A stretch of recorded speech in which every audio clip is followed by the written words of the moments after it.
the rebels, the troublemakers, the round pegs in the square holes, the ones who see things differently.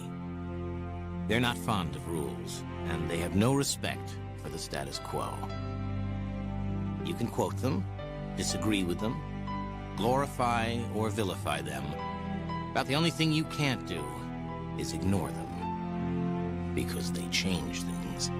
They push the human race forward. And while some may see them as the crazy ones, we see genius. Because the people who are crazy enough to think they can change the world are the ones who do.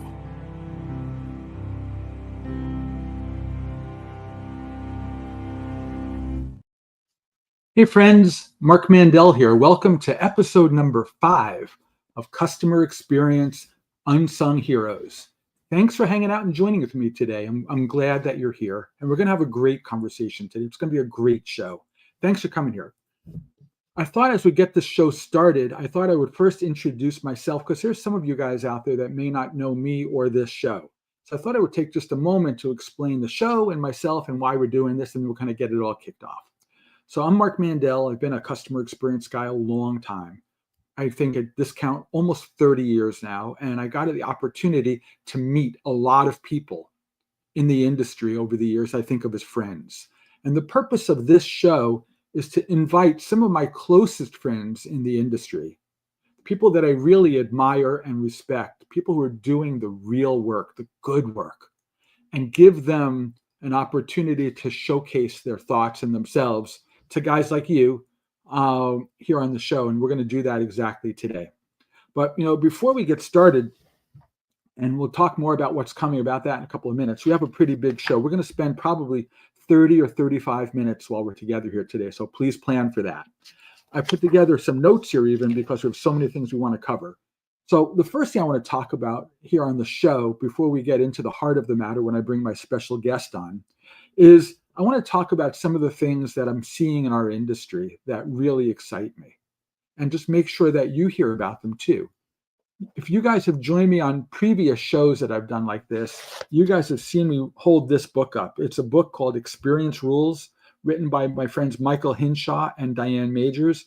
This is a terrific book, by the way. And if you're looking for a good CX book, I think this is amongst the best. I wanted to bring it up again. I brought this up in the past because, I want to share with you just a single page here. What makes this book really applicable to me is it gets into the key disciplines of CX, and it really does such a wonderful job of breaking it down and understanding everything from culture and strategy and vision to customer understanding, business processes, technology, customer understanding. It's all here in the book in their methodology that they lay out.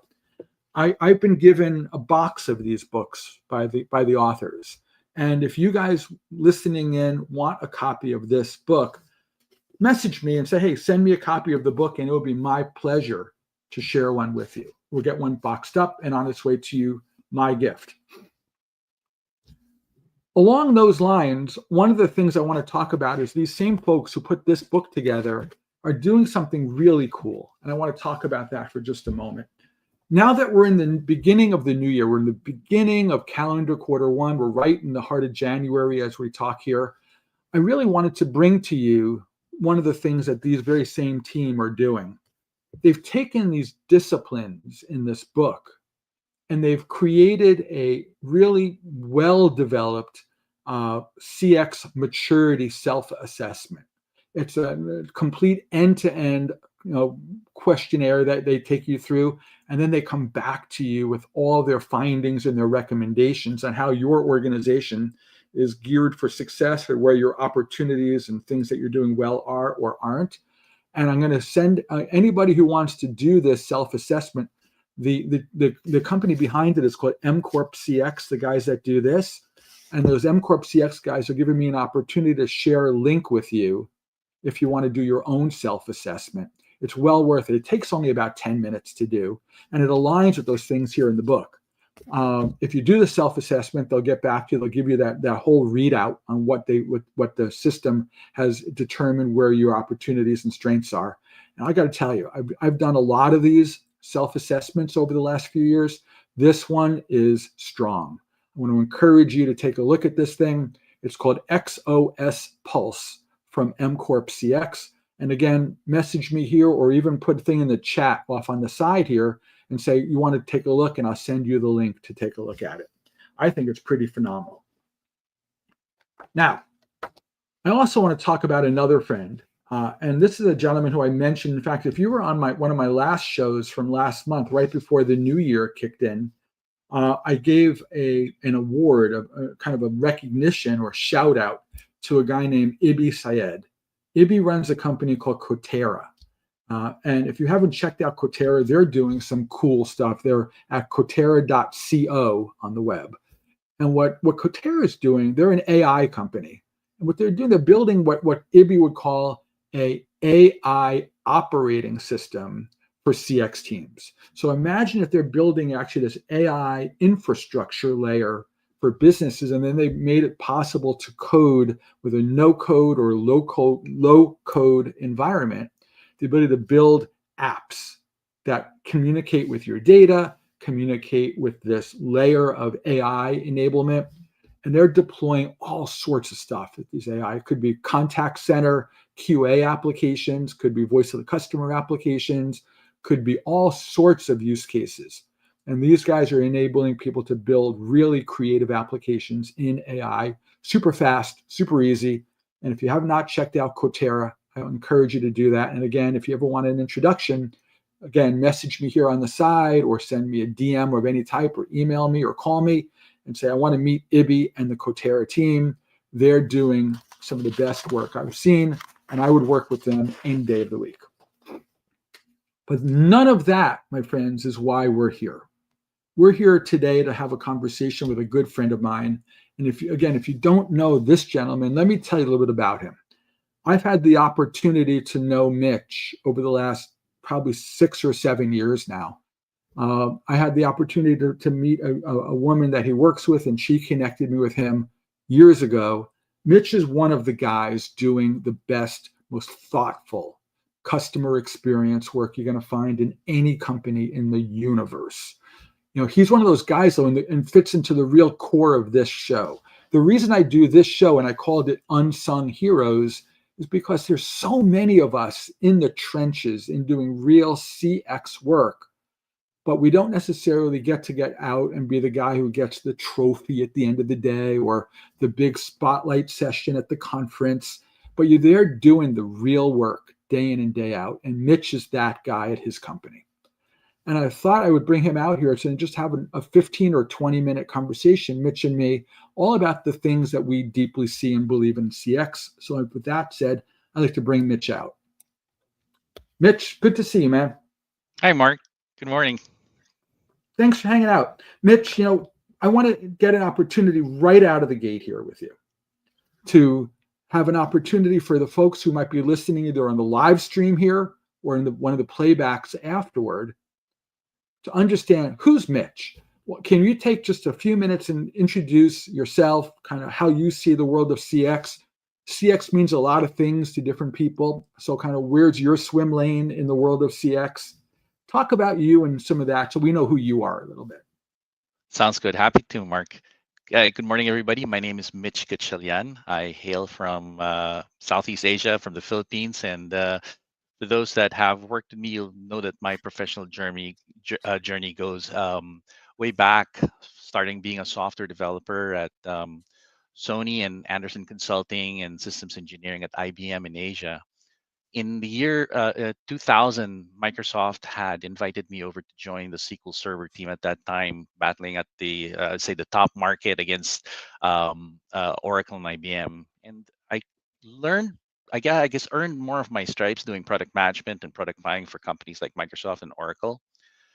But across that time, the common denominator, I think, in my professional experience, really was that I was a lot customer facing and engaged in, I guess, trying to understand a variety of customer audiences. So I guess in that vein, I found myself gravitating more towards really advocating for the customer, their requirements, escalating their requests, trying to understand a little bit more, for example, like their 3 to 5 year strategies, so that I could help inform our teams and product roadmaps and our planning.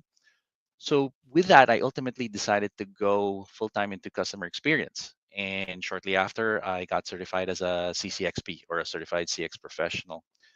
And since then, I have been building CX programs from the ground up, leading CX insights teams across amazing companies like SAP, VMware, Concur, and a lot of other good companies. And I've honestly had a wonderful privilege of co-building these programs with some of the brightest minds and kind of the best leaders in the CX business.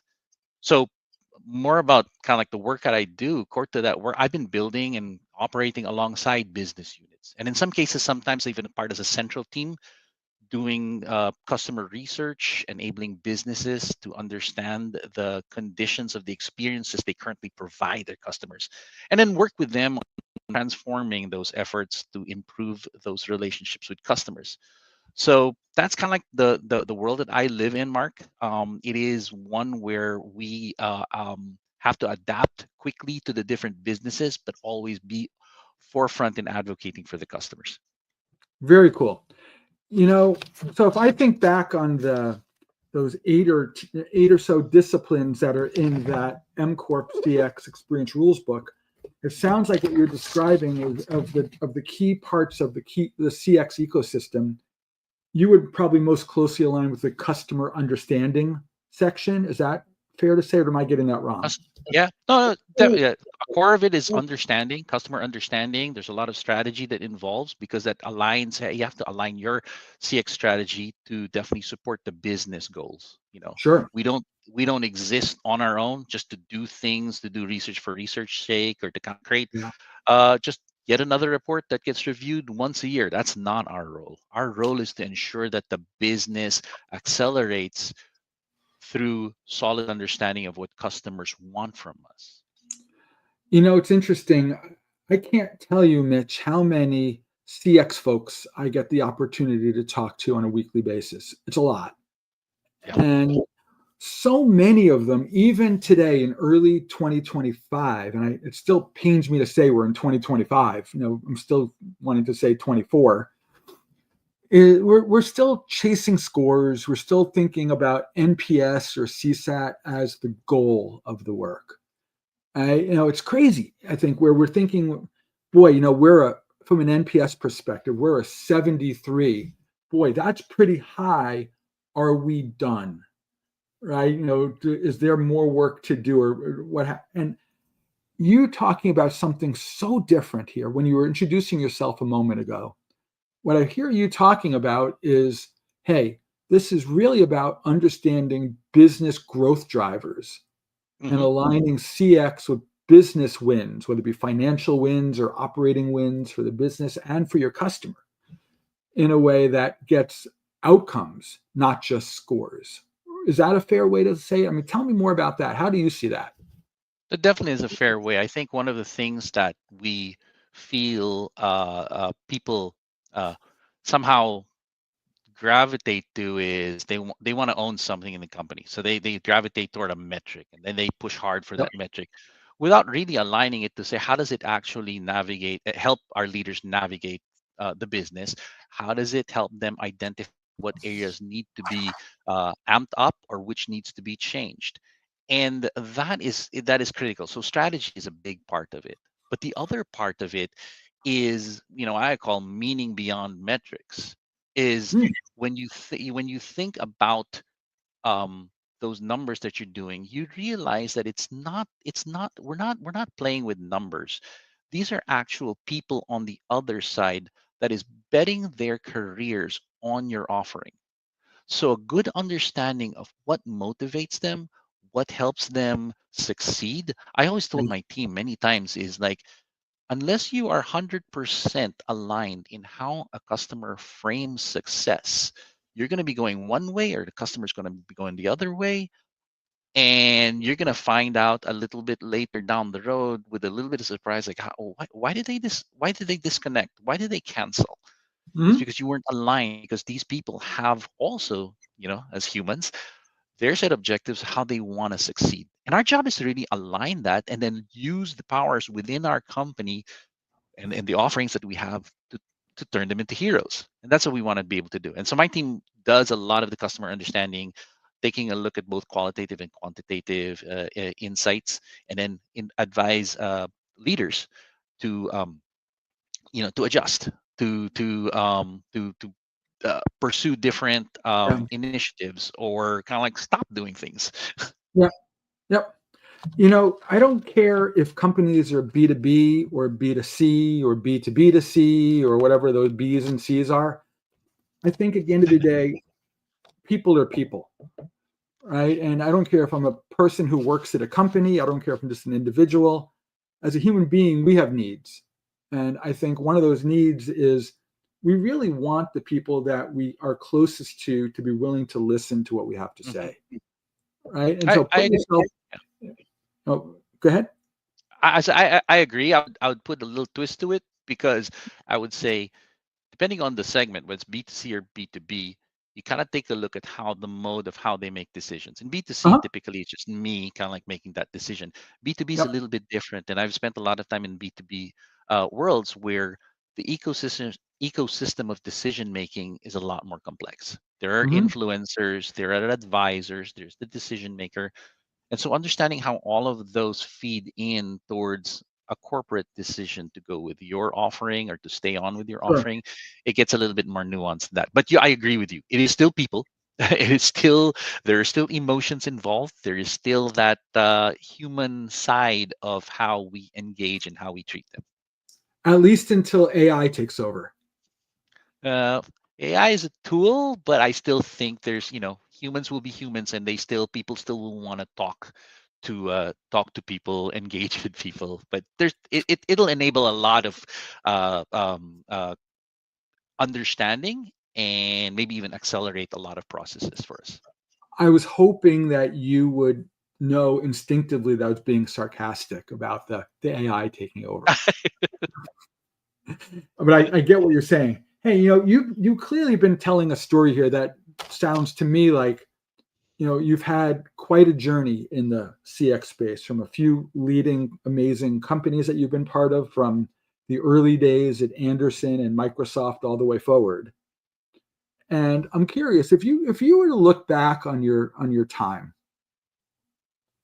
and kind of have the magic of a time machine and could go back in time to one of those versions of Mitch, from Mitch in the past, and sneak up on the old you and say, hey, I got a tip for you. No different. I remember, like, in the Back to the Future Part 2 Yep. movie, when Marty got a chance to kind of go change in the timeline and go back and affect the future different ways. Well, I'm wondering if you have the ability to go back in time and tell your old self something that you wished you knew back then about CX that you now know. Is there something that comes to mind that says, boy, my job would have been so much easier, or I could have been so much better at it, or something like that, if I had that guy come whisper in my ear and say, hey, think of it this way? What's Yeah. what's the thing that comes to your mind, if anything?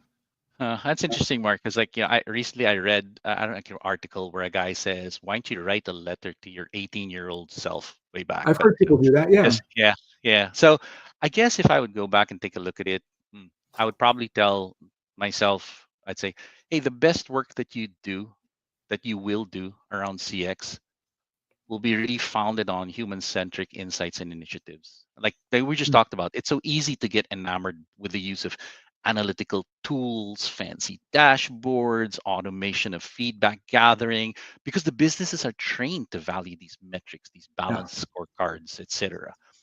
And sure, I mean, don't get me wrong, those are good.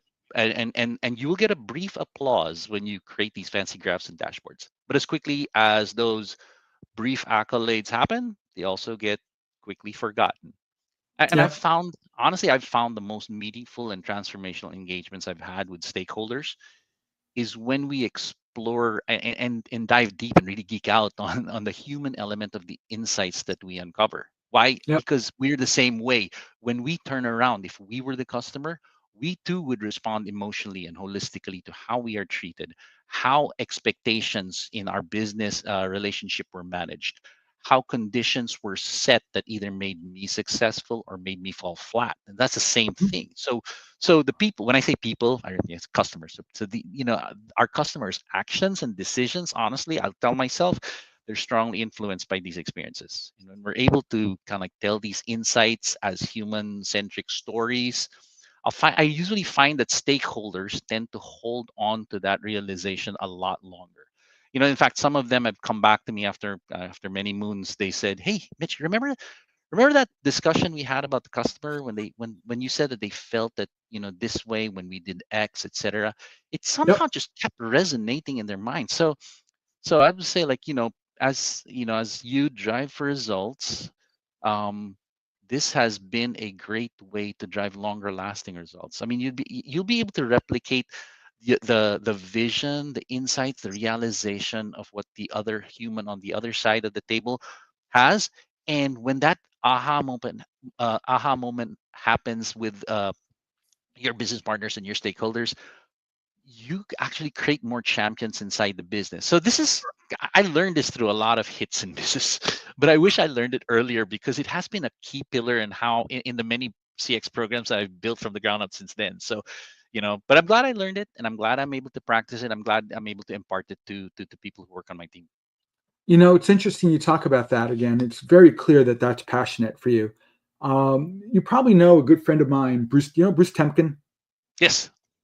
So Bruce used to be a Qualtrics guy before he was on his own. Then he became a Qualtrics guy for a number of years. Bruce is considered, or he considers himself, and I could agree with him to a great extent. He calls himself the godfather of customer experience. And one of the things that Bruce is doing now is he left Qualtrics at the middle part of last year. Mm-hmm. And he started this movement, right? He started a movement called Humanity at Scale. Yes. Right. And I'm not quite sure what it means. I'm not sure Bruce knows what it really means. But I think at its most fundamental level, it's about changing our philosophical mindset from a customer discussion or an employee discussion or this or that to the fact that we're all human beings and we all have needs and wants and expectations as people. And how do we now improve that experience, at the human experience at scale? And that's what I think he's setting out to do. I agree, and I see that play out in daily life. Take a look at the different brands that you're most loyal to. There's Mhm. always that emotional tie. There's something that touched your humanity, or kind of just the way you were.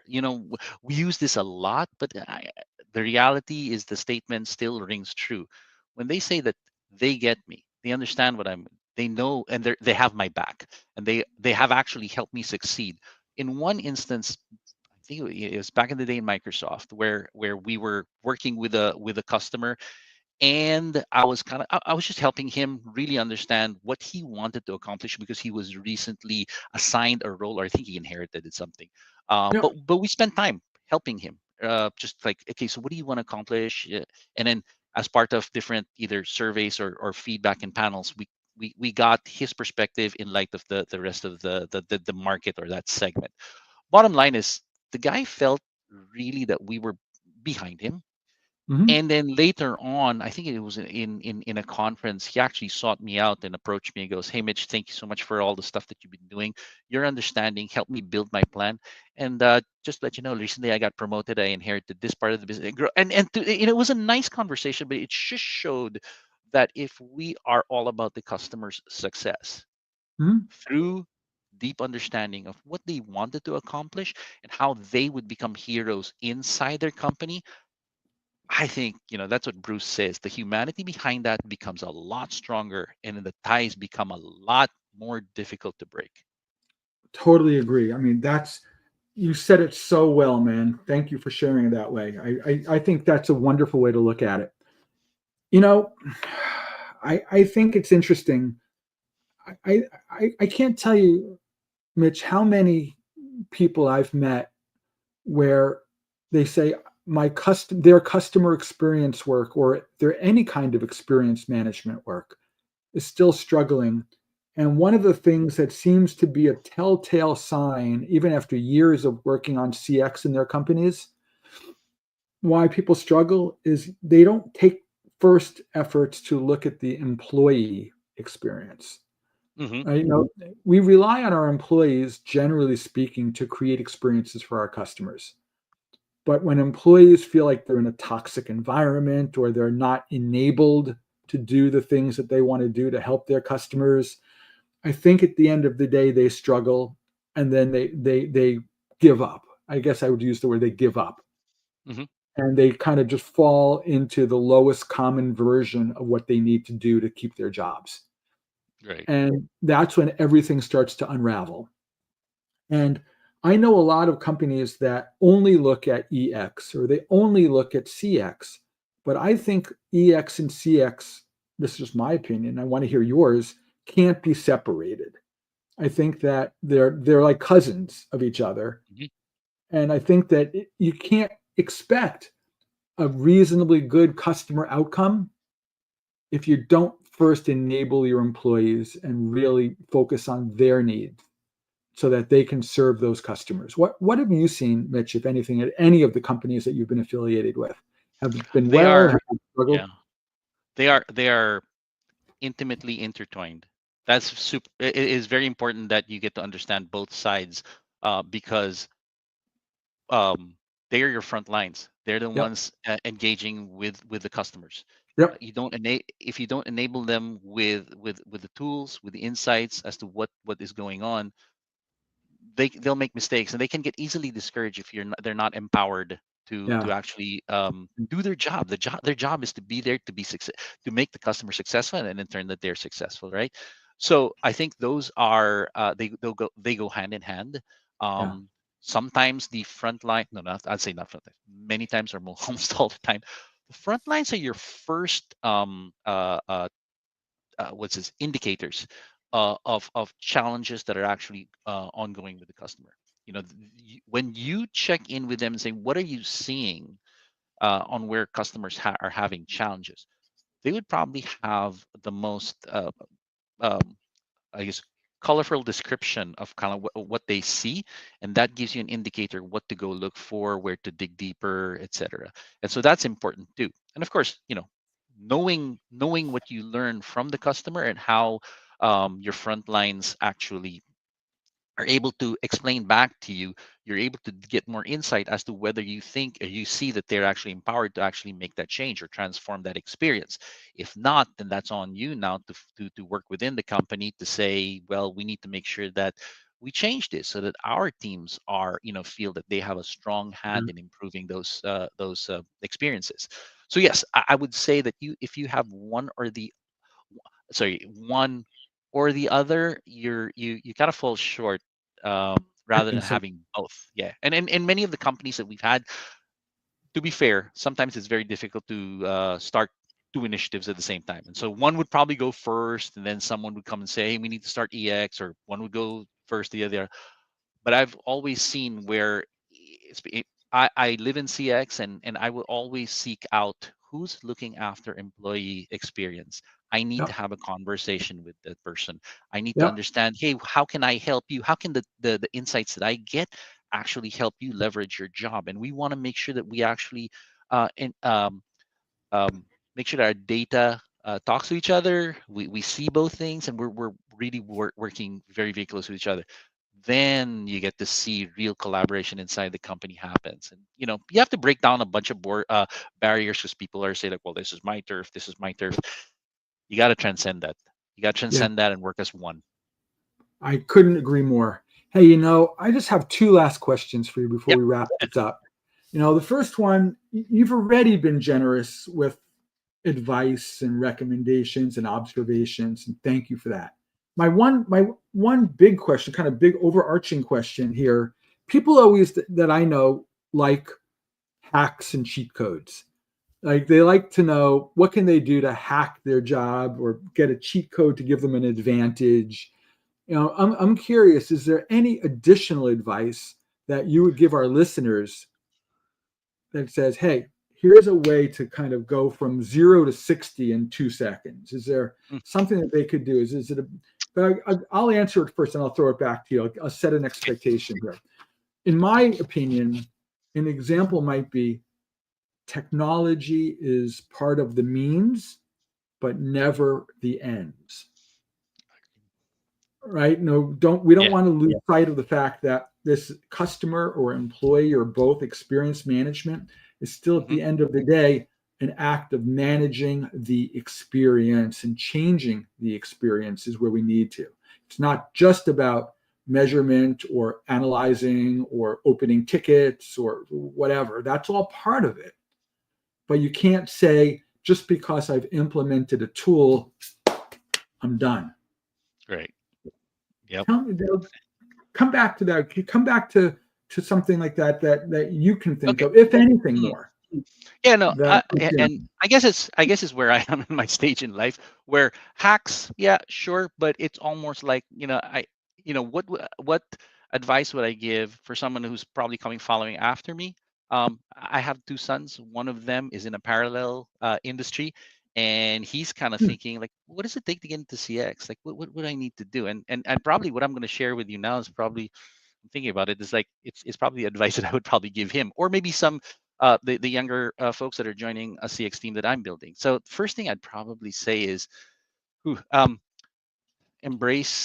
say embrace the pace and the change of CX, and learn to be adaptable. The landscape is constantly evolving. I would see that. I've seen that a lot.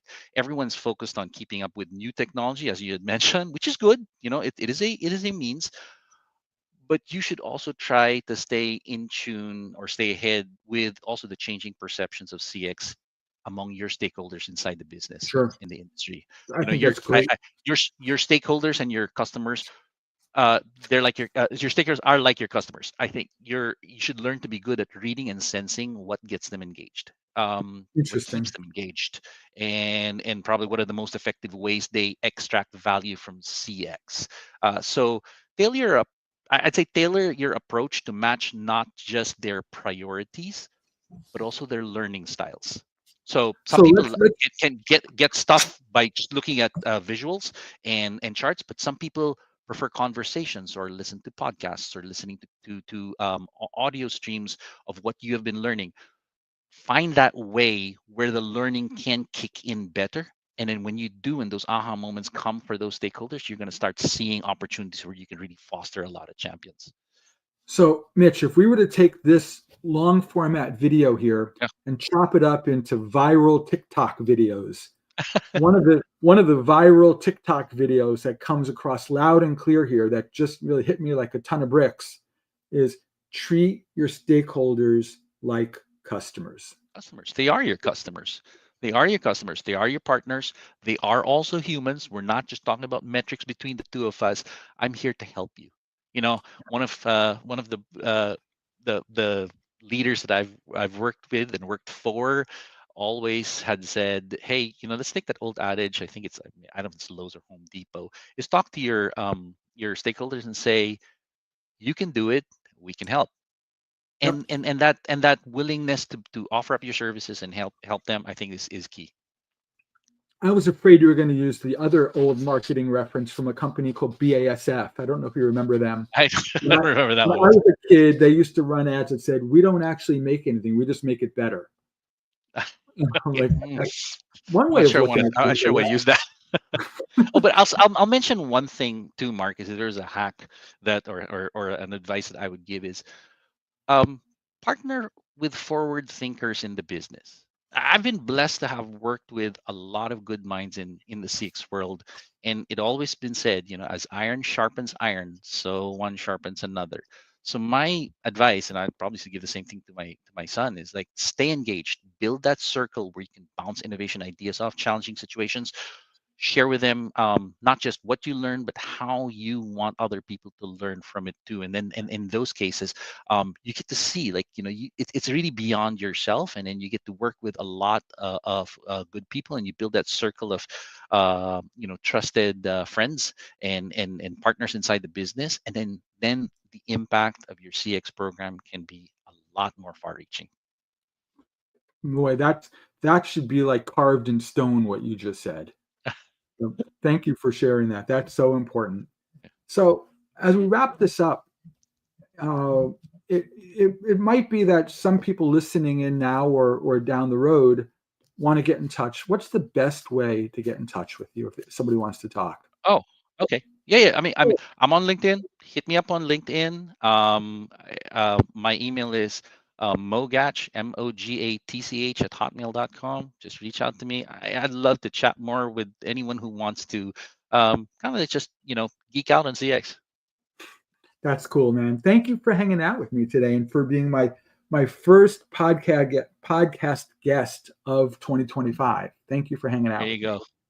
So, Thanks, Mark. guys, It was a pleasure. you know, so as we start to begin to bring this conversation to a close, Mitch, I'm going to just go back to this book one more time for the folks listening and make an offer. And Mitch, this goes for you as well. If anybody wants a copy of this book, of Michael and Diane's book, it's a terrific book. Oh, you want one? Well, we'll make sure you get one. Send me a note, send me an email, call me, email me, text me, whatever, and say, get me a copy of Experience Rules. I got a box of them here. I want you to have them. Make sure that you claim them before they're gone, because they're going to be gone soon. I must have given away 50 or 60 copies of this book over the last couple of months. People love it. And so if you want a copy, it's all free, no strings attached. Just let me know. We'll get a copy packed up for you. Last thing on my agenda is just talking a little about what's coming up. Next month, February 2025, we're going to do a couple of these shows, one longer format show that might be about an hour and a couple of the shorter ones. The big show is called CX Tales from the Trenches. It's about an hour-long show that we do periodically. And this one is going to be coming up with my gentleman that I mentioned to you earlier in this show, Ibi Syed from Coterra. Ibi and I are going to be sitting down talking about the implications of AI and specifically building this AI layer in a business enterprise. It's pretty cool stuff. And the dates of the Ibi call are going to be coming up soon, but it's going to be early February in the first part of the month. So friends, thank you for being here. And Mitch, thank you for being here with all of us.